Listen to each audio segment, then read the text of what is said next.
December 03 paper 1 आपके पास एक figure है. Diagram which is not drawn to scale shows a parallelogram OABC where O is the origin and A is the point 2,6 नज़र आ रहा है. ठीक है आपको. The equation of OA and OC and CB are these three equations are given. Perpendicular from A to OC meets OC at the point D. Find the coordinates of CB and D. All right. तो पहले part में आपको coordinates find out करने कौन कौन से सी के, B के और डी के.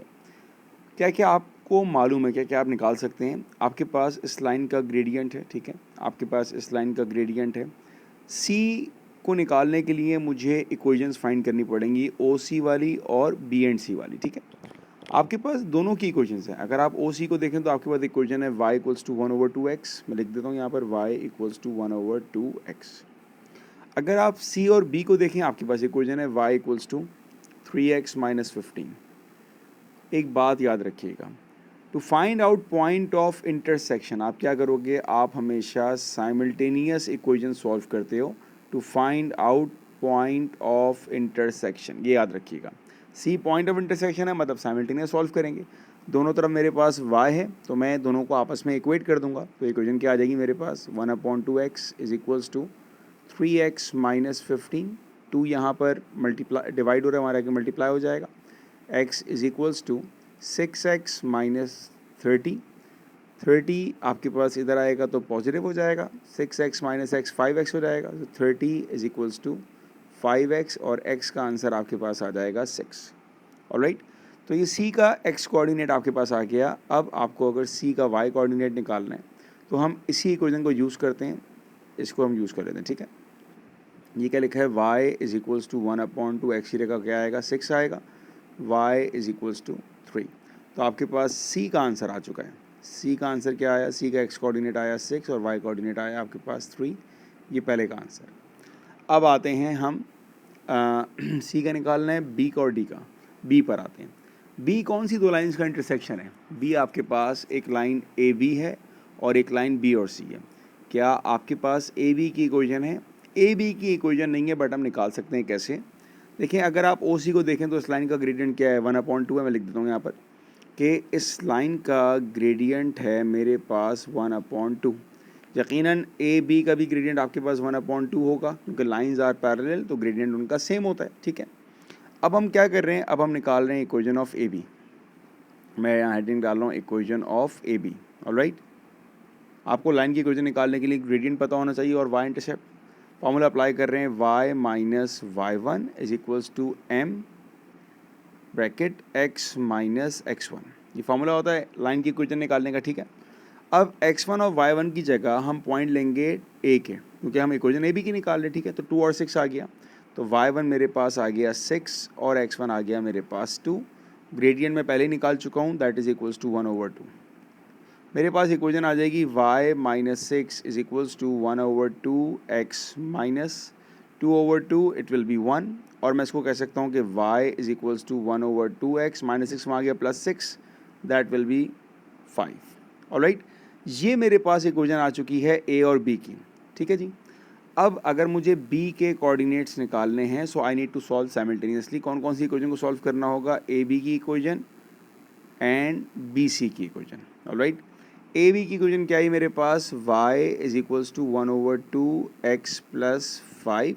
बी और सी की इक्वेशन क्या है मेरे पास, y equals to 3x - 15. Given है, दोनों को इक्वेट कर लेते हैं. तो ये आ जाएगा मेरे पास 3x - 15 is equals to 1/2x + 5. 2 यहाँ पर डिवाइड, बल्कि नहीं नंबर्स को एक तरफ कर लेते हैं हम लोग. ठीक है, तो ये आ जाएगा 3x - 1/2x is equals to 15. वहाँ जाएगा तो ऐड हो जाएगा 5 + 15 इट्स 20. एलसीएम ले लिया तो 6x - x. 2 यहाँ पर डिवाइड होगा, वहाँ जाके मल्टीप्लाई हो जाएगा, it is equals to 40. 6x - x 5x is equals to 40 और x का आंसर आ जाएगा आपके पास 8. ऑलराइट, इस x के आंसर को मैं अपनी इसी जो इक्वेशन है y इक्वल्स टू 3x - 15 में प्लेस कर देता हूँ.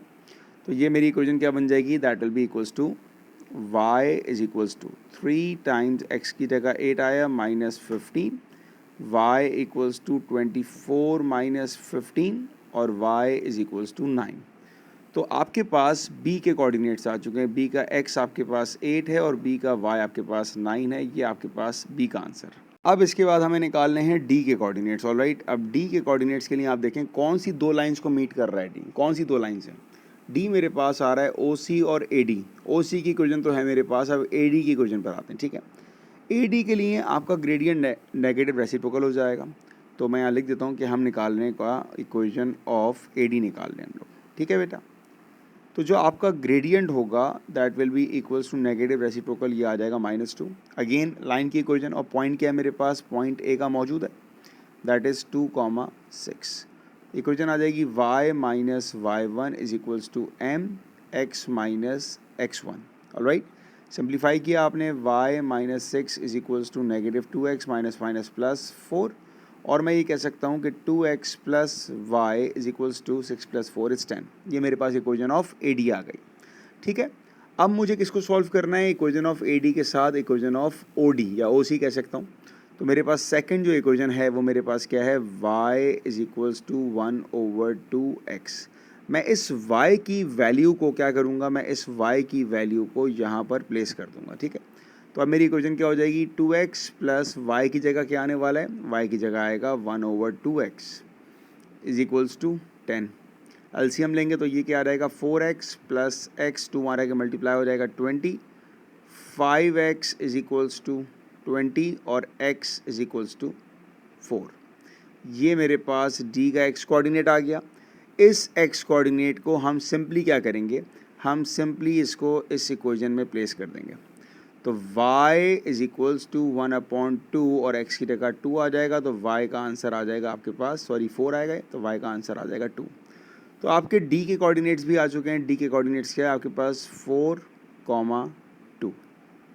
इन part 2 we need to find out the perimeter of the parallelogram OABC correct to 1 decimal place. आपको पेरीमीटर का मतलब क्या होता है? पेरीमीटर का मतलब होता है सम ऑफ ऑल साइड्स। तो आपको साइड्स निकालनी है सारी ना, कौन कौन सी साइड्स, ओ से लेके ए। ओ आपके पास ओरिजिन है 0,0, ए आपके पास पॉइंट है 2,6, मैंने ओ ए की लेंथ निकाल ली है। वर्किंग फार्मूला क्या होता है मेरे पास, working formula says x2 minus x1 whole square plus y2 minus y1 whole square. x2 और y2 x1 y1 मुझे पता है, तो अप्लाई किया 2 minus 0 whole square plus 6 minus 0 whole square. 2 minus 0 2 का स्क्वायर 4, 6 माइनस 0 6 का square 36, that is equals to √40। Alright, जैसे मैंने ओ ए की लेंथ निकाली है वैसे ही मैं अब ए और बी की लेंथ निकालूंगा। वर्किंग फार्मूला सेम अप्लाई कर रहा हूँ। ए के कोऑर्डिनेट्स क्या है मेरे पास 2,6 और बी क्या है मेरे पास 8,9। फार्मूला अप्लाई किया मैंने ए और बी की लेंथ निकालने के लिए, x2 minus x1 8 minus 2 whole square plus y2 minus y1 9 minus 6 whole square. 8 minus 2 6 का स्क्वायर 36 प्लस 9 माइनस 6 3 का स्क्वायर 9। ये आ जाएगा मेरे पास √45। मैं दोनों की रूट की वैल्यू निकालता हूँ। √40 क्या है मेरे पास, √40 होता है 6.32 और √45 क्या है 6.71। ठीक है, पैरेललोग्राम में मेरे पास जो साइड ओ ए है वो बराबर होगी बी और सी के, opposite sides are parallel and equal, A भी बराबर हो जाएगी ओ सी के। तो सिंपल मैं क्या करूँगा, to find out the perimeter, मैं इन साइड्स को ऐड करूँगा जो मेरे पास हैं 6.32 प्लस 6.71, और जो भी आंसर आएगा उसको मैं 2 से मल्टीप्लाई कर दूंगा, क्योंकि जो ओ ए की लेंथ होगी वही बी और सी की लेंथ होगी, जो ए बी की लेंथ होगी वही ओ सी की लेंथ होगी। ठीक है बेटा, तो 6.71 plus 6.32 times 2 you will get 26.05, all right, which is equals to 26.1 centimetre. ये आपका आंसर है।